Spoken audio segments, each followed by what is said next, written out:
hari ibintu byababujije amahoro mu muryango wawe, bishaka kunywa amaraso, bishaka ibitambo. Kwinginze wa mukobwa usengera umuryango ugiye gushakamo. Kwinginze wa musore usenge Imana iguhe umuryango ugiye gushakamo, umuryango muzima utazakwikoreza imitwaro wigeze witerurira. Zaburi ya mbere. Mwijuru imbere y'Imana mfite umuntu mvugira, n'umukuru w'abatambyi kandi yitwa Rukundo.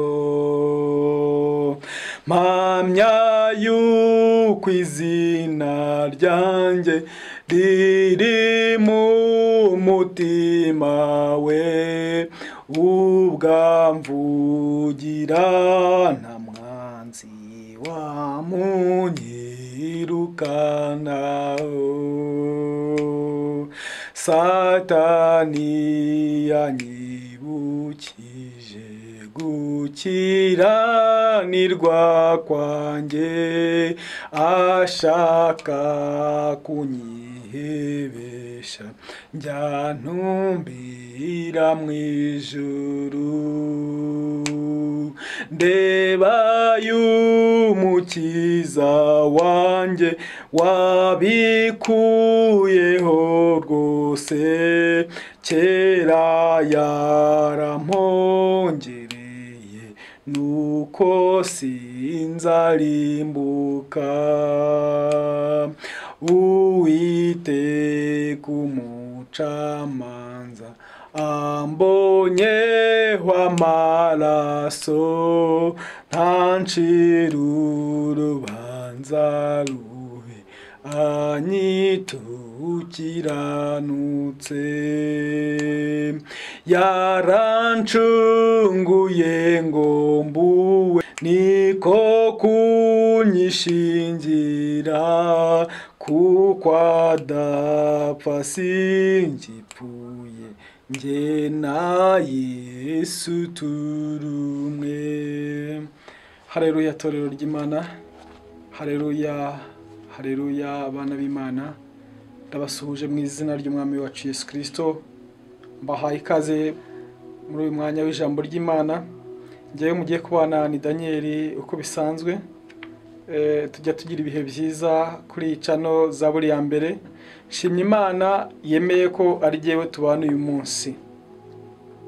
Hari impamvu ituma shimye Imana. Iya mpamvu ya mbere nuko ndi muzima. Impamvu nawe urimo kutureba nuko uri muzima. Nta ruhare na ruto wabigizemo, nta ruhare na ruto yanabigizemo. Iyo usomye ijambo ry'Imana mu gitabo cy'Abefeso, muranyemerera tuhasome mbere yuko dusenga wenda. Abefeso ibice byaho 2 umurongo wa 10. Reka dusome mu izina rya Yesu. Umurongo wa 10 havuga ngo, kuko turi abo yaremye kera, kuko turi abo yaremye kera, isi tarabaho, Imana yari dufite mu mugambi wayo, muri plani z'Imana warurimo, muri plani y'Imana narindimo. Niyo mpamvu iyo dusomye mu itangiriro hatubwira ngo mbere na mbere Imana yaremye iza kugera naho irema umuntu. Ni ukuvuga ngo yari ifite plani yo kurema ibintu byayo, ariko harimo n'umuntu. Mbere yuko ibindi byose bibaho, plani y'Imana, umugambi w'Imana waruriho kandi nawe warurimo. Ngo kuko turi abo yaremye kera, ituremeye imirimo myiza muri Kristo Yesu, Imana yiteguriye kera ngo tuyigenderemo. Amen. Uwiteka Imana, mu izina rya Yesu Kristo rikomeye, tuje imbere yawe akanya keza nk'akangaka watugeneye. Turagushimiye ubuntu bwawe butangaje, turagushimiye urukundo rwawe utwereka ku manywa n'ijoro, turagushimiye ubugingo bushya waduhaye, ubugingo buhoraho waduhaye muri Kristo Yesu. Oh haleluya, icyubahiro ni ikibi cyawe mwami mwiza. Uyu munsi wawe tugeneye kugira ngo tubashe guterana, kugira ngo tubashe kuvuga imirimo yawe ikomeye kandi itangaje. Wagize neza kuturinda, wagize neza kurinda mwene data dukurikiye, wagize neza kundinda, wagize neza kurinda abantu bose itorero ryawe muri rusange. Nta gikuba cyacitse muri twebwe. Ndihanganisha mwami Imana n'abababaye, n'abari mu kaga, n'abari mu bigeragezo, abari mu bihe bigoye, abari mu kaga mwami Imana basange bagire neza kubw'ubuntu n'imbabazi zawe. Umwanya mwiza tugiye kumara twumva ijambo ryawe, nyemerera ntabarigiyeho ubw'izina ryawe rishyirwe hejuru. Nk'ukuri mwami Imana ijambo ryawe ryatubwiye ngo turi abo waremye kera, uturemeye imirimo myiza muri Kristo Yesu ngo tuyigenderemo. Nyemerere imirimo myiza igaragare kuri twebwe, imirimo myiza igaragare mu bwoko bwawe. Abantu bawe bakeneye mwami Imana kukubona ukora, bakeneye kubona ukuboko kwawe umunsi ku munsi. Mwami Imana Satani arimo araganza itorero ryawe. Nyemerera urirwanirire, ujye utanga ingabo nyinshi zigapfa ku bwacu. Nyemerera uturwanire mu izina rya Yesu, utugotesha amaraso ya Yesu. Icyubahiro ni kibi cyawe, ishimwe ribe ryawe. Ndacecekesha amajwi yose bitavuga Imana mu izina rya Yesu. Aka kanya ndaburizamo imigambi ya Satani yose mu izina rya Yesu Kristo rikomeye. Aka kanya wiyerekane, nyemerera umwuka wera azabe mu ruhande rwacu. Tumuhaye ikaze, duhaye ikaze Imana Data, Imana Umwana, Imana Umwuka wera, mu izina rya Yesu Kristo rikomeye. Amen, amen. Nge mugiye kubana muri iki kiganiro ni Evangeliste Daniel Sibomana. Imana iguhe umugisha, Imana iduhane umugisha. Twasomye ijambo ry'Imana mu butumwa bwiza Abefeso, ibice byaho 2:10 hatubwiye ngo kuko turi abo yaremye kera, ituremeye imirimo myiza muri Kristo Yesu, iyi Imana yiteguriye kera kugira ngo tuyigenderemo. Amen. Imana iduhe umugisha. Ngiki kiduteranyije kuri kamera za Zaburi ya mbere. Mwibutsa ko Zaburi ya mbere nimba ari bwo bwa mbere yisuye, nimba bwo bwa mbere yigezeho, gusaba ngo ukore subscribe kugira ngo tujye tubasha kubana umunsi ku munsi. Imana iduhane umugisha. Shimye Imana yemeye ko ari gihe tubana uyu munsi. Shimye Imana yakurinze, uzi byinshi byaguhigaga, byahigaga ubuzima bwawe, byahigaga ubugingo bwawe. Iby'Imana yagugiye gukiza gikurenza ni byinshi. Hanyuma nshimye Imana ku bwanjye ku giti cyanjye. Nari maze iminsi ndwaye ntameze neza. Satani yagabye igitero, arigaragambya, ariko kuko uyu munsi nari ntadicara muri uyu mwanya ngo tubashe kuganira iby'ubwami bw'Imana, tubashe kwagura ubwami bw'Imana, ntacyo Satani yari kubasha kunkoraho. Nibuka kera cyane, hashize imyaka hafi 30, nahize umuhigo, nigeze guhiga umuhiga ariko nameze nk'uwikinira, ariko buri munsi umuhigo uhita ugaruka. Iyo ntekereje iby'Imana yagiye ikora, ko nta na kimwe nari nakora kingana nabyo, umuhigo w'Imana ugaruka muri jyewe ari mushyashya. Nkongera nkiga Imana, ibi n'ubindenza zagukorera. Nguhe umuhigo mpiga buri munsi, kuko ibimpiga byo biba ari byinshi, ibiguhiga biba ari byinshi. Si kubw'imbaraga, si ubushobozi bwinshi ubutuma turwana na Satani tukamutsinda, ahubwo ni kubw'amaraso ya Yesu Kristo. Uyu mwanya mwiza shimye Imana iduhaye kugira ngo tuganire. Twongeye dusomye ijambo ry'Imana mu gitabo cy'umuhanuzi Yeremiya, igice cya mbere, umurongo waho wa 5. Haravuga ngo, reka duhere ku murongo wa 4, ngo nuko ijambo ry'Uwiteka rinzaho riti, uwo ni Yeremiya, nakumenye ntarakurema mu nda ya nyoko, kandi nakwejeje utaravuka, ngushyiriraho kuba umuhanuzi uhanurira amahanga yose. Amen. Imana iduhane umugisha. Wowe dukurikiye aka kanya, Imana yakuremeye. Ese ngewe Imana yandemeye? Ese turimo turakora iby'Imana yaturemeye? Paulo we yatubwiye ngo kuko turi abo yaremye kera, turemeye imirimo myiza muri Kristo Yesu, iyi Imana yiteguriye ngo tuyigenderemo. None Yeremiya nawe yarahanuye aravuga ati, nakumenye kera utaraba urusoro mu nda ya nyoko wakubyaye. bishatse kuvuga mbere yuko isi baho, mbere yuko ibintu byose bibaho, mbere yuko nyoko abaho, mbere yuko wawe abaho, mbere yuko igisekuruza cyawe kibaho, Imana yari gufite mu mugambi wayo ngo ukora imirimo myiza y'Imana yateguye muri Kristo Yesu, kugira ngo n'abazaza bazakurikire imirimo myiza wakoze mu izina rya Yesu. Ese urimo urakora imirimo yawe mu gihe nk'iki? Hari umuntu umwe uheretse uko mu buhamya arambwira ati jyewe intambara mbamo akenshi nziterwa n'abana b'abantu. Abana b'abantu nibo bateza intambara, abana b'abantu nibo bateza ibibazo, nibo barogana, nibo bicana, nibo bagambanirana. Ibaze yarambwira ati 99% y'intambara ndwana nazo ni abana b'abantu. Ukibaza uti se nimba abantu barimo gukora imirimo ya Satani, barimo bakorera Satani, kuko nimba aribo bateza ibibazo mu bantu, nimba aribo bateza intambara ku isi, nimba aribo bateza ibibazo mu mafamiye, mu nshuti, mu bavandimwe, urumva ko barimo barakorera Satani, ntabwo barimo gukora iby'Imana yabateguriye muri Kristo Yesu kera. Undi arongera arambwira ati jyewe ati mfite inshuti, ati hambira ahetse kumpamagara, ataramamagara ati ko ngiye kuza aho ngaho uherereye aho ngaho mu mujyi, ati nkuzanira iki? Ndaramubwira ati ariko ati ntago ni ngombwa, ati si ngombwa nguze wivune, ati wikwigora rwose, ati ndabizi, ati ufite ibibazo muri iyi minsi, ati uri mu bibazo, ati si ngombwa ngo wigore. Ati reka mbase ati nkuzanira ishu. Nawe umva, kumbi yapuraninze, yatekereje avuga ati ningira ikintu mushyira, reka ingengo ne kwisimbuka.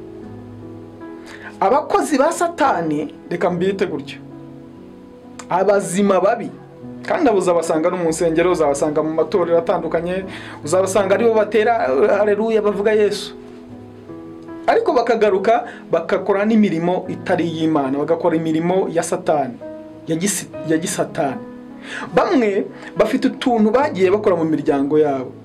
Urugero rwiza, bafite ibintu baciririye kera, basekuruza baciririye kera. Umuntu umwe yigeze kuduhamya aravuga ati umuntu warwanye ku ngoma ya yuhi, ku ngoma ya yuhi, umuntu wagiye ku rugamba, umuntu yagiye ku rugamba ku ngoma ya yuhi. Noneho kubera ubwo yari afite bw'urugamba, aravuga ati aturu rugamba kugira ngo nutsinde ndagomba kugira ikintu nkora. Ajya ku mupfumu aramubwira ati numfasha ukampa umuti cyangwa ukampa intsinzi y'uru rugamba nkazagaruka amahoro, nza ahiga ibyo azakora. None igihe kiragera, urugamba ararutsinda, aragaruka, agarutse ntiyahigura ibyo yahize, aradamarara, arapfa. Umwana we ntiyabyishyura, umwuzukuru we ntiyabyishyura, umwuzukuruza we ntiyabyishyura. Ubuvivi bw'uyu munsi, ubuvivi nibwo burimo kwishyura ibyo sekuruza mu binyejana 6 yasize akoze, yasize ahize, utuntu yasize cishije. Noneho mwene iyo miryango, abantu bagenda bakora utuntu nk'utwo mu miryango. Ubwo muramba bare tubaza kubihuza n'ikiganiro. Abantu bakora mwene utwo tuntu mu miryango, utwo tuntu tujya tugeraho tukabyimba. Urugero nimba ari amahembe baciririye, amahembe reka mbivuge wenda nko gucirira injangwe. Uciririye injangwe uyizanya ari imwe, ejo bundi irabwaguye, ibwaguye indi. Uko zibwagura zirakenera ibyo kurya, zirakenera ibijumba, harawuzibirya ibijumba, harawuzibirya, harabazitunga zikanywa amata zikagira gute, zikeneye ibyo kurya, ibyo kuzitunga nyine babyumva. Uko ziba nyinshi zikeneye ibyo kuzitunga. Noneho bya bintu nabyo uko biba byinshi bikeneye ibyo kurya, bikeneye ibitambo bya buri munsi, bikeneye ibyo babitambire. Noneho ubigereranye n'isi turimo ya none, aho n'umwana wawe wabyaye urimo kubura icyo umuha, urimo kubura icyo umugaburira, no gukora ku muntu wari ikibazo. Noneho bya bintu by'ubwabyo bikeneye kurya, bikeneye kunywa amaraso, mwabimenyereje, bikeneye za nzoga baterekereza, bikeneye ibintu byose. Imiryango myinshi irimo irafata bya bintu ikabishumura, ikabishakira aho bicumbikirwa. Nuko rero umuntu arambwira ati jewe ati umuntu arimo araza ngo aje kunsura, ntabwo yaje kunsura komite, yarahanyuze gusa amuhamagara ati se ko ngiye kuza iyo ngiyo nkuzanira gaki, nkuzanira iki? Arikora afata utuntu tumwe tworoshye, utuntu simple, nawe utuntu tutagora n'ibihumbi 5, ariko yadutongereye. Hari ibintu byababujije amahoro mu muryango wabo, bishaka kunywa amaraso, bishaka ibitambo, bishaka ibintu byinshi, kuko ibyo bintu iyo bihari byo ubwabyo n'ubukene birabuteza, n'ibiki byose, ibintu byose n'inka zirapfa, mufite inka zishobora kubyica, byabuze ibyo birya. We mu miryango yabo babuze uko babigenza, byababanye byinshi, atangiye gushaka ukuntu yabyohereza mu nshuti. Arafata akantu gatoya, n'urugero ashobora gufata wenda inanasi, ati nje kugusura nkuzanira inanasi se, iya nanasi akayitongeraho bya bindi, wenda n'urugero yaza agakoresha uko ashoboye mukayisangira. Ni ukuvuga ibyo yari afite, ibibazo yari afite mu rugo rwe, cyangwa se imbaraga zamurwanyaga zimuriho, abo badayimoni bari bamuriho ni benshi cyane, byanze bikunze aragusigiraho. Noneho ejo ujye kubona ubone ibintu birahindutse mu rugo rwawe, indwara utazi aho ziturutse ziratangiye, ubone ibibazo utazi, inka zitangiye gupfa, n'ufite amatungo atangiye gupfa, ibintu bitangiye kugira, kumbi hari ikirimo kubyonka, hari ikirimo kubirya, hariya cyabuze icyo kirya, bakigushumurije, bakikuragije utabizi. Niyo mpamvu rero ndimo gusaba umuntu w'Imana aho ari hose kuba maso ugasenga gusa. Noneho mwene uwo muntu akenshi uzasanga akurikirana ngo amenye amakuru. Nimba yajyaga guhamagara wenda rimwe mu cyumweru, ashakisha ukuntu yajya guhamagara 3 ngo amenye amakuru, ese umeze ute, yumve ko ibyo yasize ateye iwawe birimo gukora akazi. Nuko ubwo umuntu arambwira ati giye akibizana utwuntu yaranzaniye, ati tuntu simple, ntacyo ujyanye mu rugo baradukoresha. Atariko ako kanya aho nari nicaye guhaguruka byabaye intambara, umugongo uhazamo ikintu kiritambika, guhaguruka biranga. Umwana pafu kubita hasi, amenyo ashiramo. Umugore nuko ubu bose ni intere ziraho ngaho. Icyo nari nshatse kuvuga rero, kuko turi abo yaremye kera, turemeye imirimo myiza muri Kristo Yesu ngo tuyigenderemo, ntago byagakwiye ko twifatikanya n'abapagani. Ibyo baciririye ni ibyabo, twebwe abagifite amahirwe mureke dukorera Imana, mureke dukora imirimo y'Imana, imirimo ya Kristo. Nibuka neza ngenda batirijwe mu itorero Anglikane, hari indahiro bavuga, ndakeka n'abakatolika ariko babigenza, hari bakakubaza ngo wimuye Satani n'irari rye ryose n'ingeso ze n'iki, ibyo wimuye byose urabyimwe, uti ndabyimuye. Iriya ndahiro umuntu yirahira yakabaye ayikurikiza. Ariko iyo Bibiliya iravuga ngo iyo dayimoni ivuye mu muntu ngo iragende kazerera, ikagizerera ariko ikagicungira hafi, igize chance yo kugaruka ahantu cyangwa ikabona urwaho rwo kwinjira, ubwo ni mu cyaha, ikabona icyaha iri bwururire akanyuramo, ngo agaruka afite abadayimoni bamukubye kuba babi inshuro 7. Ubuzima bw'uwo muntu ngo buba bubi kurusha ubwa mbere. Nimba muntu w'Imana warateye intambwe yo kwakira Yesu nk'umwami n'umukiza mu buzima bwawe, ndakwinginze wisubire inyuma, kuko nabariyo barurushye. Abariyo ibyo baciririye babuze aho babishyira, abariyo ibyo baciririye babuze ibyo babigaruburira, abariyo ibyo bafite, imitwaro bafite babuze abo bayikoreza. Barimo barashaka abo bagenda bagabanyiriza imitwaro iyo bafite yababanye myinshi. Kandi umuririmbyi yaravuze ngo imitwaro yawe uyizane kuri Yesu, we ntajyananirwa. Umuntu w'Imana cyangwa se umuntu wumva aruhijwe n'iyo mitwaro y'ibyo mu miryango ya karande, y'ibyo mu miryango baciririye utagizemo uruhare, ngwino Yesu niwe wenyine wo kuruhura. Utera intambwe imwe, izindi zose Yesu araziterera. Nta kundi rubigenza, nta kundi wabigenza kundi, ni ukwatura. Ushake umukozi w'Imana umwaturire agukorere deliverance, agucagureho imigozi mu izina rya Yesu Kristo rikomeye. Imana y'amahoro iduhana umugisha. Ndabaha urundi rugero rwiza. Ugasanga wenda nk'umuryango umwe bafite abana beza b'abakobwa, ariko hari ibintu mu miryango yabo bagiye bacirira. Noneho yajya umukobwa hagira umuhungu uza kumurambagiza, bakareba wenda mu muryango bati uyu muhungu nta kintu afite, ntago azabasha kudufasha uyu mutwaro. Bakavuga bati uriya muhungu wo kwa runaka nibura uri bubashe kudufasha uyu mutwaro, azabasha nitumwinjiza muri system neza, azabasha guterekera nk'uko duterekera, azabasha kugira ibyo adufasha. Umunsi twavuze ngo turategura umunsi mukuru runaka, bajya bayitegura, bagategura iminsi, bagakereye iminsi itari isanzwe iriho bakayikerera, ariko kugira ngo bakore ibyo bagomba gukora. Nitubasha gukora igikorwa runaka azajya dufasha. Ugasanga umuhungu abaye victim, abaye inzira karengane, agiye kwikorera umutwaro atigeze yiterura ubwe. Umuntu w'Imana, umuntu wamenye Imana, please ndakwinginze senga utisengesheje. Nicyo cyonyine gikenewe mu gihe tugezemo. Tuzagenda tuganira umunsi ku munsi, kuko hari amabanga ya Satani arimo kugenda ahagaragara. Ariko nagira ngo babwire ngo musenge n'inshuti zanyu, inshuti yawe nimba inshuti yawe ajya mu bapfumu, umenye ko byanze bikunze nawe bizakugeraho. Najya kuryama agatongera kohereza, bizajya mu bo bahoze bavugana.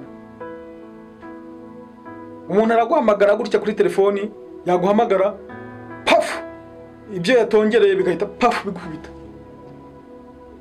Ubwo ni urwo rwego ibintu bigezemo. Ubwo rero musenge mutisengeshe inshuti zanjye. Ndabinginze musenge. Ndakwinginze wa mukobwa usengere umuryango ugiye gushakamo. Ndakwinginze wa musore usenge Imana iguhe umuryango ugiye gushakamo, umuryango muzima, utazakwikoreza imitwaro utigeze wikorera, wigeze witerurira. Imana y'amahoro ikugirire neza. Aka kanya munyemerere dusoze dusenga, ariko uramutse wumva ufite umutwaro ukuremereye, ndakugira inama, shaka itorero winjiremo. Aka kanya waturire umukozi w'Imana agufashe kugukorera deliverance, agukora imitwaro utigeze witerurira ubwawe. Imana irabakunda. Ijambo ry'Imana ryatubwiye ngo turi abo yamye kera, ituremeye imirimo myiza y'Imana yateguye kera ngo muri Kristo Yesu tuyigenderemo. Ni imirimo myiza muri Kristo Yesu ngo tuyigenderemo. Si mu bapfumu, si mu bakonikoni, si muri nyabingi, si muri imirimo ya kamere muyizibukire, imirimo ya Satani tuyizibukire. Ubwami bw'Imana buri hafi. Imana yo mu ijuru ibagire neza, ndabakunda. Shalom. Mana data, mu izina rya Yesu Kristo rikomeye, turagushimiye ko wabanye natwe muri iki kiganiro. Kirogoya ntago zabura, zagiye zibaho, ariko wakoze kuko uri umukozi w'umuhanga, ntujye uri kubigenza. Ijambo ryawe ntago rimanukiye ubusa, ndabizi. Ijambo ryawe ryatubwiye ngo turi waremye kera, uturemeye imirimo myiza muri Kristo Yesu ngo tuyigenderemo. Nyemerera mu izina rya Yesu ijambo ryawe ritembe mu mitima y'ubwoko bwawe, kandi aho rimera ubare wo kuryohera mu izina rya Yesu. Nyemerera imitwaro batwikoreje uyidukureho mu izina rya Yesu. Umuntu udukurikiye baramwikoreje imitwaro itariye, reka ikurwaho n'amaraso Yesu. Ndananiza imbaraga zose zirwanye ubutumwa bwiza, zirwanye ubwami bwawe, zikurwaho n'amaraso Yesu. Nyemerera umwami mwiza, aka kanya tubonye reka dupfira ubusa, kandi kanduka mu gitabo cy'ubugingo, mu gitabo cyo mu ijuru. Unyemerere kuko twari turi imbere yawe, uduhe umugisha, ubane natwe, komeza ubane natwe muri byose. Tuzongera tugushime ne wongera kuduhuza ngo duterane kuko bishima no kubishaka mu izina rya Yesu. Amen. Amen. Imana y'amahoro ikugire neza. Hanyuma iki kiganiro ujye muri komenti utange igitekerezo, nimba hari ubuhamya ufite uduhe igitekerezo, udubuhamya. Nimba ari ubwa mbere ugeze kuri Zaburi ya mbere TV, kwande subscribe kugira ngo tujye tubasha kubana ku munsi. Ikindi ushobora gukora share ukacyohereza inshuti zawe na like, ibyo byose byaduhesha umugisha. Hanyuma ushaka kubana natwe mu bihe byiza byo gusenga cyangwa se kujya ukurikira ijambo ry'Imana tukarikugezaho umunsi ku munsi, ujya aho ngaho hasi urabonamo uko ushobora kujoininga WhatsApp iriho aho ngaho. Imana y'amahoro ikugire neza, ndabakunda. Ciao ciao. Zaburi ya mbere.